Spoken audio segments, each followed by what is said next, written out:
नमस्कार दोस्तों, नॉलेज मंडली में आप सभी का स्वागत है। आपकी तैयारी को आगे बढ़ाते हुए आज हम चर्चा कर रहे हैं ऑफिस प्रोसीजर मतलब कि कार्यालय प्रक्रिया। और ये कार्यालय प्रक्रिया है वो आपके सिलेबस में रखा गया, जैसे कि प्रिंसिपल वाइस प्रिंसिपल इन दिल्ली गवर्नमेंट जो कंडक्ट की जा रही है यूपीएससी के द्वारा। और साथ में ये क्वेश्चंस हैं वो इम्पोर्टेंट हो सकते हैं, जैसे कि DCAC principal vice principal OS SO ASO UDC LDC post in KVS NVS EMRS and other departmental examinations.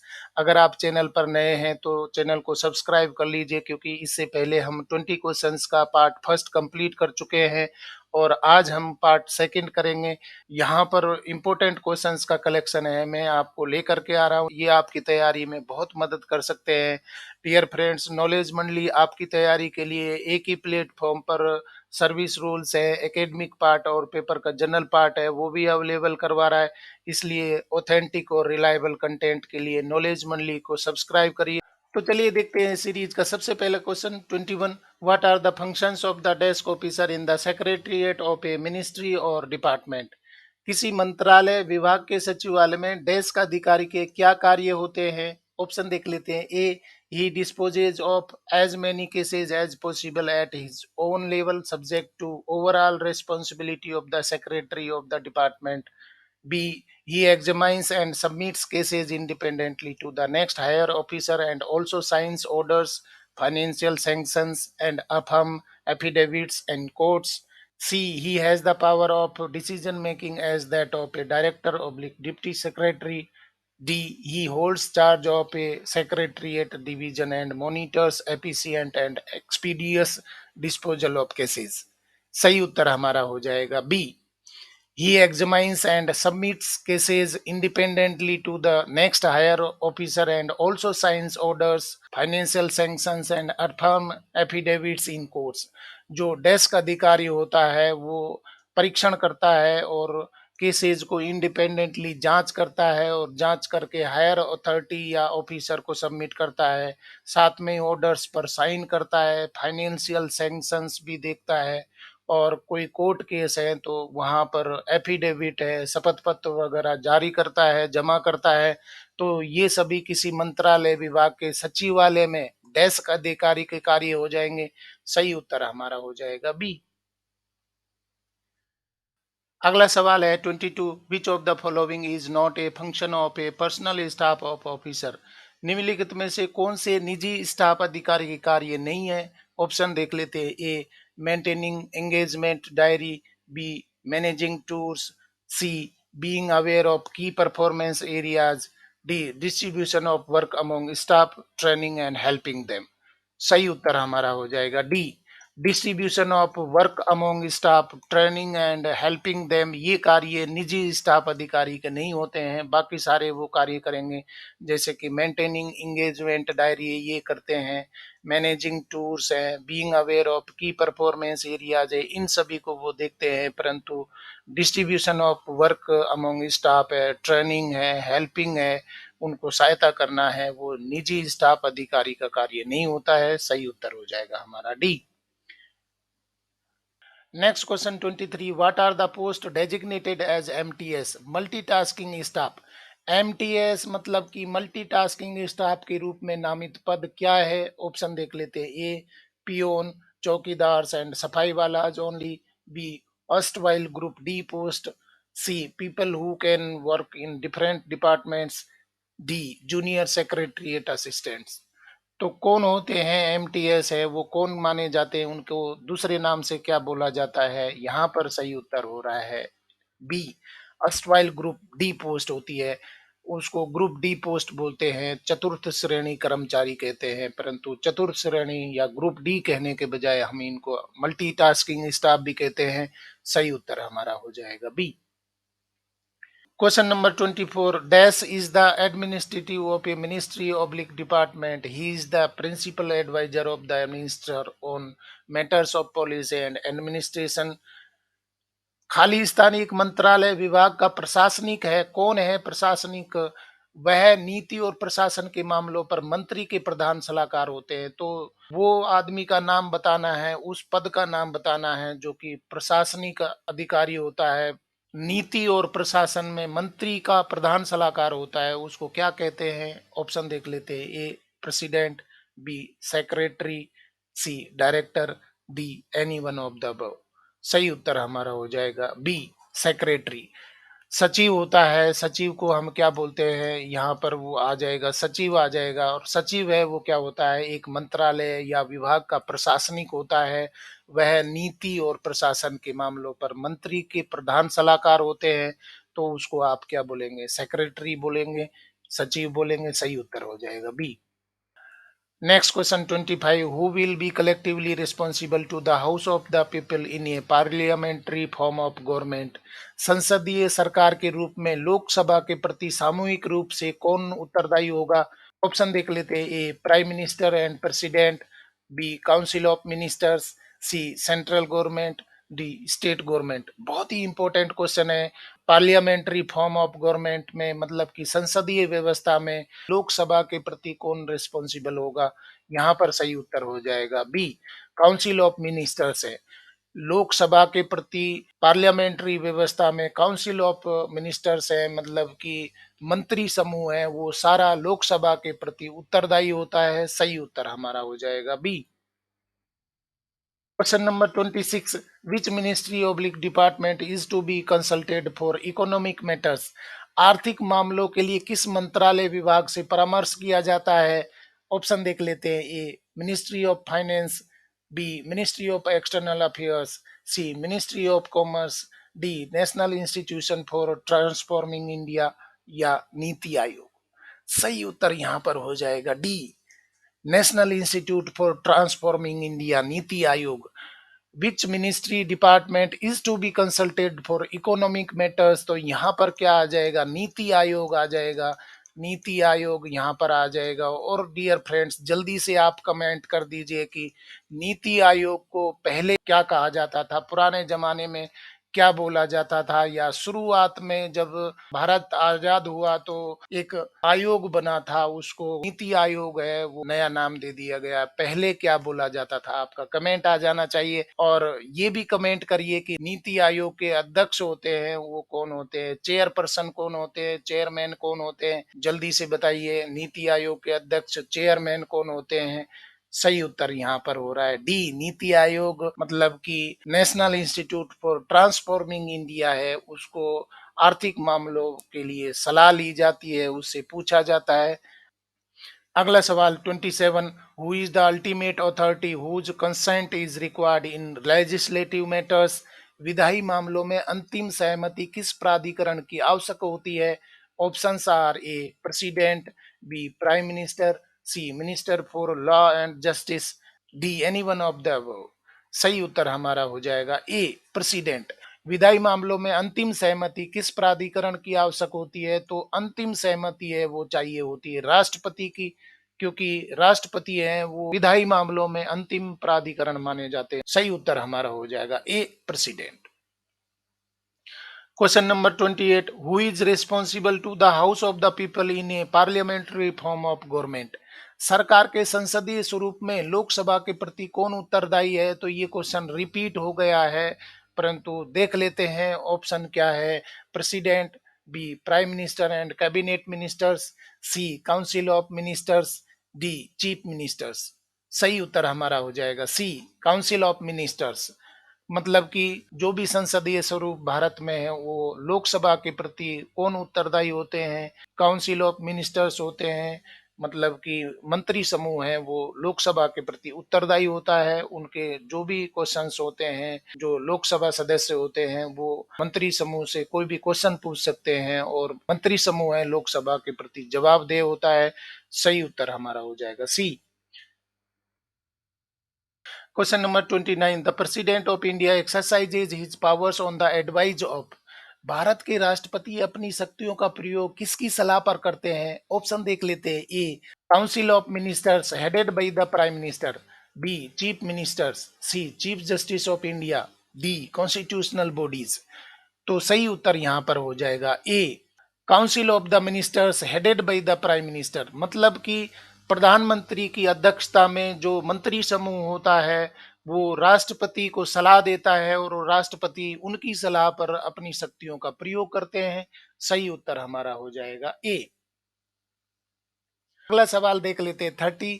When is the concurrence of other departments under government of India transaction of business rules 1961। Bharat सरकार कारोबार का लेन then नियम 1961 के तहत अन्य विभागों की सहमति कब ली जाती है? ऑप्शन देख लेते हैं। A, the subject concerns more than one department. B, when the competent authority is not clear about the procedure be followed। C, the subject case is complex. D, when powers have been delegated. सही उत्तर हमारा हो जाएगा A, the subject concerns more than one department. कब सहमति ली जाती है? जब कोई विषय एक से ज्यादा डिपार्टमेंट विभाग से जुड़ा हुआ हो तो वहां पर दूसरे विभागों से भी सलाह ली जाती है। सही उत्तर हो जाएगा ए। और डियर फ्रेंड्स, नॉलेज मंडली बिल्कुल ऑथेंटिक और रिलायबल कंटेंट आपके लिए अवेलेबल करवा रहा है, जैसे कि for the post of DCAC principal, vice principal, OS, ASO, SO, UDC, LDC and limited departmental examinations, limited departmental competitive examinations in KVS, NVS, EMRS, NCT conducted by UPSC. तो knowledge Mandali पर सारे content आपके syllabus के available हैं, जैसे कि service rules है, academic part, paper का जनरल पार्ट भी अवेलेबल है। अगर आप चैनल पर नए हैं तो चैनल को सब्सक्राइब करिए और अपनी तैयारी को एक नई दिशा दीजिए। सीरीज को आगे बढ़ाते हुए देखते हैं अगला सवाल 31। Why are sections desk encourage to develop and update tools of knowledge management. ज्ञान प्रबंधन के उपकरण के रूप में अनुभागों, डेस्कों को विकसित और अद्यतन करने के लिए क्यों प्रोत्साहित किया जाता है? ऑप्शन देख लेते हैं। A, to use the same for training purposes. B, to encourage efficiency of staff members. C, to institutionalise a person independent information system for retention of knowledge. D, to formulate training policies. सही उत्तर हमारा हो जाएगा C, to institutionalise a person independent information system for retention of knowledge है। इसके लिए क्या किया जाता है? नॉलेज मैनेजमेंट टूल्स है उनको डेवलप और अपडेट किया जाता है, जिससे कि संस्थान के बारे में उसकी जानकारी है वो बनी रहे और इंफॉर्मेशन है वो अपडेट होती रहे। तो इसके लिए कोई भी डिपार्टमेंट है या मिनिस्ट्री है उसमें सेक्शंस और डेस्क अपडेट किए जाते हैं, बनाए जाते हैं, जिससे कि नॉलेज मैनेजमेंट है वो बना रहे। तो सही उत्तर हमारा हो जाएगा सी। अगला सवाल देख लेते 32। Whose instructions are to be followed by the secretary of a department when decisions bearing financial implications that are beyond the delegated powers are to be taken. विभाग के सचिव द्वारा किसके निर्देशों का पालन किया जाना चाहिए जब वित्तीय प्रभाव वाले निर्णयों को प्रत्यायोजित शक्तियों से परे लिया जाना हो? तो विभाग का सचिव किसके निर्णयों का पालन करेगा जहां पर कि कोई इस प्रकार का डिसीजन लेना हो कि जो नियम या शक्तियां प्रत्यायोजित है उनसे अलावा कोई डिसीजन लेना पड़ रहा है? तो यहाँ पर ऑप्शन देख लेते हैं। A, law ministry. B, personnel ministry. C, ministry of finance. D, the respective ministry. सही उत्तर हमारा हो जाएगा C, ministry of finance. whose instructions are to be followed by the secretary of a department when decisions bearing financial implications that are beyond the delegated powers are to be taken। तो अगर कोई financial implications हैं जहां पर कि delegated powers हैं वो नहीं दी गई हैं उस मंत्रालय या सचिव को, तो वहां पर किससे डिसीजन लेना होगा, किसके निर्णयों का पालन करना होगा? मिनिस्ट्री ऑफ फाइनेंस है, वित्त मंत्रालय है, उसके फाइनेंशियल पावर वो देता है, वित्त मंत्रालय के निर्देशों का पालन करना होगा। सही उत्तर हमारा हो जाएगा सी। Question number 33. Whose guidelines are to be adopted for decision requiring approval of committee of secretaries, group of ministers or the cabinet? सचिवों की समिति, मंत्रियों के समूह या कैबिनेट के आवश्यक निर्णयों के अनुमोदन के लिए किसके दिशा निर्देशों को अपनाया जाता है? ऑप्शन देख लेते हैं। A, cabinet secretariat. B, prime minister's office. C, chief secretary. D, ministry of finance. Correct answer will be A, cabinet secretariat. सचिवों की समिति, मंत्रियों के समूह या कैबिनेट के आवश्यक निर्णयों के अनुमोदन के लिए किसके दिशा निर्देशों को अपनाया जाता है? कैबिनेट सेक्रेटरीट है उसके निर्देशों को अपनाया जाता है। तो यहाँ पर सही उत्तर हो जाएगा हमारा ए। अगला सवाल 34, हु विल रिसीव ए डाक when the addressee officer is on leave, tour, retired, transferred. जब नामित पते वाला अधिकारी छुट्टी, दौरे या सेवानिवृत्ति या स्थानांतरण पर होगा तो कौन डाक प्राप्त करेगा? ऑप्शन देख लेते हैं। A his successor, B his personal staff, C the link officer, D any one of the above. सही उत्तर हमारा हो जाएगा D, any one of the above.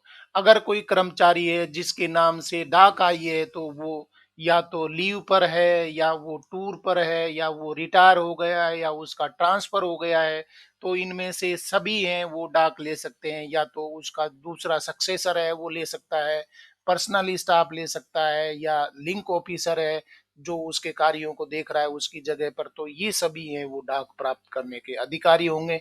सही उत्तर हमारा हो जाएगा डी।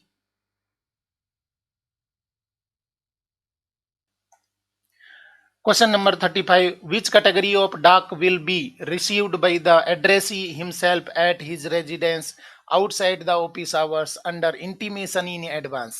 बहुत ही इंपॉर्टेंट क्वेश्चन है। किस श्रेणी की डाक नामित पते वाला अधिकारी अपने आवास पर प्राप्त करेगा यदि वह कार्यालय समय के अलावा प्राप्त होती है? जबकि पूर्व में इसकी जानकारी दी गई हो, मतलब कि इंटीमेशन एडवांस में दिया गया है कि अगर ऑफ आवर्स में, ऑफिस आवर्स के अलावा डाक आती है, घर पर भी ले सकता है, तो किस परिस्थिति में ले सकता है? ऑप्शन देख लेते हैं। A dak with urgency regarding, B dak marked as personal, C dak marked as immediate and address by name, D classified dak address by name. सही उत्तर हमारा हो जाएगा C, dak marked as immediate and address by name. तो इस डाक को जो भी कर्मचारी है, अधिकारी है, अपने घर पर प्राप्त कर सकता है, क्योंकि ये ऑफिस आवर के अलावा डाक प्राप्त हुई है तो यहाँ पर इमीडिएट होती है जिसकी कार्रवाई तुरंत करनी होती है, और बाई नेम होती है तो अधिकारी है, नामित पते वाला अधिकारी अपने घर पर भी प्राप्त कर सकता है। सही उत्तर हो जाएगा सी। Question number 36. Who will download communication received through emails and forward to central registry? Email के माध्यम से प्राप्त संचार को, कम्युनिकेशन को कौन डाउनलोड करेगा और केंद्रीय रजिस्ट्री को अग्रेसित करेगा? ऑप्शन देख लेते हैं। A under secretary, B personal staff members of officers, C centrally by a designated person, D director, deputy secretary, desk officer. सही उत्तर हमारा हो जाएगा C, centrally by a designated person. मतलब कि ईमेल के द्वारा कम्युनिकेशन प्राप्त होती है, सूचना प्राप्त होती है, उसको centrally by a designated person, मतलब कि एक आदमी है वो क्या करेगा, डाउनलोड करेगा और सेंट्रल रजिस्ट्री को उसको फॉरवर्ड कर देगा, अग्रेसित कर देगा। सही उत्तर हमारा हो जाएगा सी। Move to question number 37. Why should communication received through fax be immediately photocopied? बहुत ही लॉजिकल क्वेश्चन है। फैक्स के माध्यम से प्राप्त संचार को तुरंत फोटोकॉपी क्यों करना चाहिए? Options are A fax message are important, B fax message fade with passage of time, C it is necessary to retain copy of the fax message in the standing guard file, D to serve as a complete background material for review of existing policy और procedure. तो इसका सही उत्तर क्या हो जाएगा? B हो जाएगा। Fax messages fade with passage of time, मतलब कि समय के अनुसार जब भी समय बीतते जाएगा तो जो फैक्स मैसेज प्राप्त हुआ है वो फैडअप हो जाता है, उसको जो लिखावट है वो गायब होना शुरू हो जाती है। इसलिए ऑफिस प्रोसीजर में ये नियम बनाया गया है कि जो भी फैक्स मैसेज प्राप्त होते हैं, कम्युनिकेशन प्राप्त होते हैं, उनको तुरंत ही फोटोकॉपी कर लेनी चाहिए, रिकॉर्ड में रख लेना चाहिए। सही उत्तर हमारा हो जाएगा B. Question number 38. Which of the following dak is to be dealt with first? निम्नलिखित में से किस डाक को पहले निपटाया जाता है? रसगुल्ला क्वेश्चन है, तुरंत गपकना चाहिए। कौन से डाक है उसको सबसे पहले निपटाना होगा?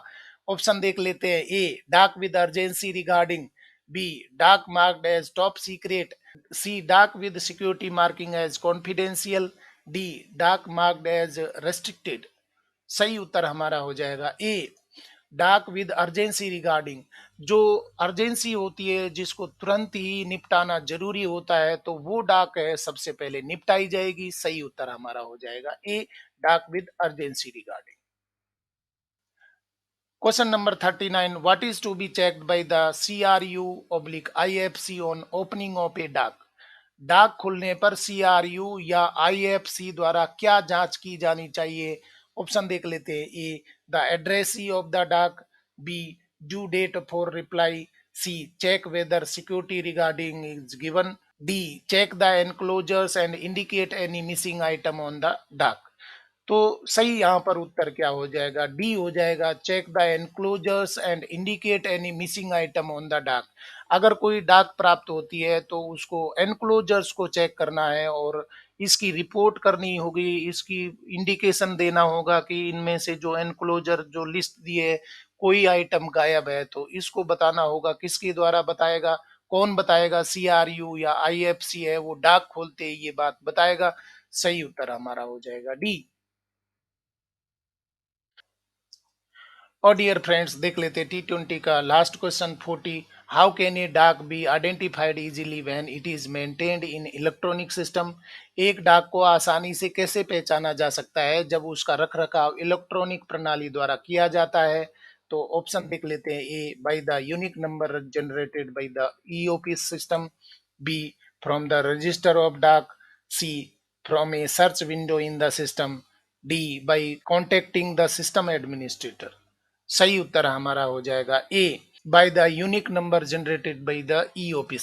आप आसानी से कोई भी इलेक्ट्रॉनिक सिस्टम के द्वारा, ई ऑफिस के द्वारा जो यूनिक नंबर दिया गया, यूनिक आईडी नंबर दिया गया है, उससे सर्च करके और तुरंत ही इलेक्ट्रॉनिक डाक प्रणाली है उसके कोई भी डाक को आप सर्च कर सकते हैं, खोज सकते हैं। तो सही उत्तर हमारा हो गया यहाँ पर A, by the unique number generated by the EOP system. इस तरीके से फ्रेंड्स आज हमने T20 के 20 क्वेश्चंस हैं वो कंप्लीट कर लिए और आज के क्वेश्चंस हैं वो बेस्ड थे MCQ on office procedure. Office procedure से रिलेटेड बहुत सारे क्वेश्चंस हैं आपकी परीक्षा में पूछे जाएंगे, जैसे कि LDC, UDC, OS, ASO, SO, vice principal, principal, AC, DC in NVS, KVS, EMRS, NCT conducted by UPSC, limited departmental examinations and limited departmental competitive examinations. UPSC ने अभी प्रिंसिपल पोस्ट के लिए एग्जाम डेट डिक्लेयर कर दी है और साथ में vice principal के लिए नोटिफिकेशन जारी कर दिया है, जहां पर ऑफिस प्रोसीजर है वो सिलेबस का पार्ट रखा गया है। और मैं कंप्लीट सीरीज ऑफिस प्रोसीजर पर लेकर के आ रहा हूं, इसलिए आप चैनल पर बने रहें।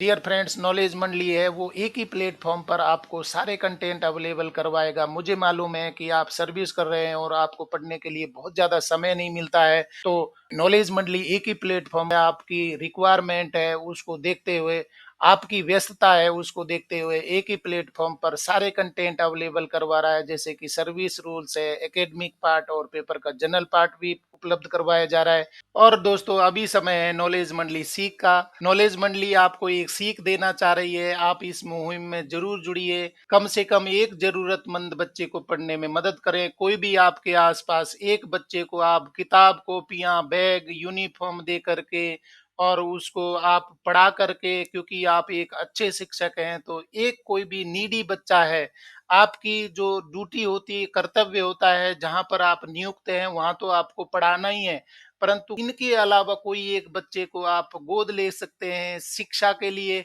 और उसको आप पढ़ा करके और उसका जीवन सुधार सकते हैं। आप देखिए कि किसी बच्चे को आप इस तरीके की सहायता कर रहे हैं तो उसके चेहरे की मुस्कान देखिए, आप ये सोचिए कि उसका आप फ्यूचर बना रहे हैं। तो जरूर आप एक बच्चे को अपने आसपास में, आपके आसपास कोई भी जो आवश्यकता जिसको है, नीडी बच्चा है, उसको किसी तरीके से आप सहायता करिए और उसके भविष्य निर्माण में आप सहयोग करिए। तो नॉलेज मंडली की ये सीख है वो किसी का जीवन सुधार सकती है और आप इस मुहिम में शामिल होकर के मुझ पर एहसान कर सकते हैं। इसलिए कम से कम एक जरूरतमंद बच्चे को आप पढ़ने में मदद करें और बच्चे का भविष्य सुधारें, देश का भविष्य सुधारें और आप अच्छे शिक्षक, अच्छे नागरिक भारत के लिए सिद्ध हो सकते हैं।